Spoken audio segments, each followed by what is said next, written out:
الراضی Islamic school جماعت ہشتم مضمون اردو قواعد کلپ نمبر 3 بسم اللہ الرحمن الرحیم السلام علیکم ورحمۃ اللہ وبرکاتہ۔ ہم آپ کو الراضی اسلامی اسکول کی آن لائن ٹیچنگ سسٹم میں خوش آمدید کہتے ہیں۔ کلاس ہشتم، آج ہم واحد جمع اور جمع الجمع پڑھیں گے۔ یا آپ اپنی اسکرین میں دیکھ رہے ہوں گے واحد جمع، جمع الجمع اور جمع بطور واحد۔ سوال ہے منزل اسماء میں سے واحد، جمع، جمع الجمع اور جمع بطور واحد کو الگ کر کے لکھیے۔ چند الفاظ ہے جسے ہم الگ الگ کالم میں الگ الگ کر کے لکھیں گے، جس میں یوم، ملک، مجمع، لوازمات، قافلہ، عوارضات، عجائب، شجر، ریوڑ، رقوم، رسم، ذخیرہ، دوا، حوادث، حقوق، جھنڈ، تصاویر، اکابرین، اراکین، اسامی۔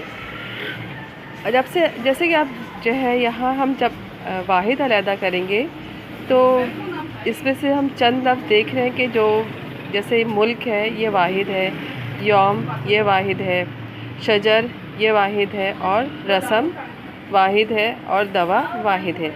اب جمع میں دیکھیں، جمع کے کالم میں ہم لکھیں گے رقوم، تصاویر، عجائب، حقوق، حوادث۔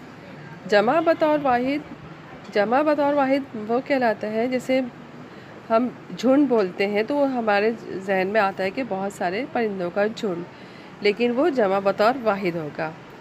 اسامی، ذخیرہ، ریوڑ، قافلہ، یہ جمع بطور واحد ہے۔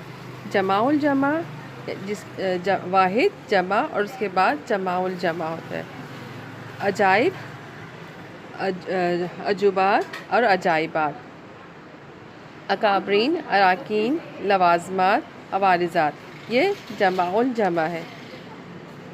اب آپ کی اسکرین پر نظر آ رہا ہوگا جو میں نے آپ کو ہوم ورک میں دیا ہے کرنے کے لیے، وہ ہے مندرجہ ذیل واحد کی جمع اور جمع الجمع لکھا ہے۔ جیسے اس میں وجہ ہے، وجہ کی جمع وجوہ اور جمع الجمع وجوہات۔ دوسرا لفظ لازم، لوازم، جمع لوازمات، جمع الجمع۔ حادثہ، حوادث، جمع الجمع حوادثات۔ لقب، القاب، القابات، جمع الجمع۔ خبر واحد جمع خبر، اخبار جمع اور جمع الجمع اخبارات۔ دوا اور جمع ادویہ، جمع الجمع ادویات۔ یہ آپ کا ہوم ورک ہے جو آپ نے کرنا ہے۔ امید ہے آپ کو آج کا جو ہمارا واحد جمع اور جمع الجمع کا جو لیکچر تھا وہ سمجھ میں آ گیا ہوگا۔ اپنا بہت سا خیال رکھیے گا۔ اللہ حافظ۔